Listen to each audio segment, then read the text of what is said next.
Hey guys, what's up? In this tutorial we're going to show you how you can draw by hand in your PDF documents in the Drawboard PDF editor. So let us get started. Open up the given document here in the Drawboard reader, and then guys, you will see this option here, right?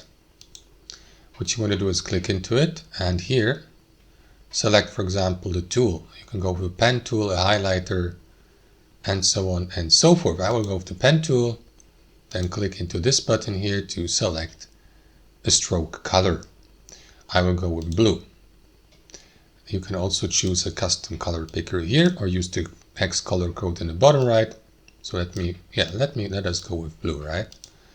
And then what you want to do is start drawing, right? With your mouse, like this.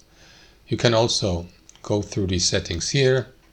Choose, for example, a waved line here and choose the weight. Right, so you can go with that option or that one. Click into these three dots and customize the pen. For example, here, as previously mentioned, change the stroke width. Right, so let me go with this option, and the opacity can be changed here.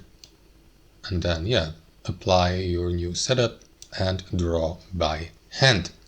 That's how it works, guys. Thanks for watching and have a wonderful day.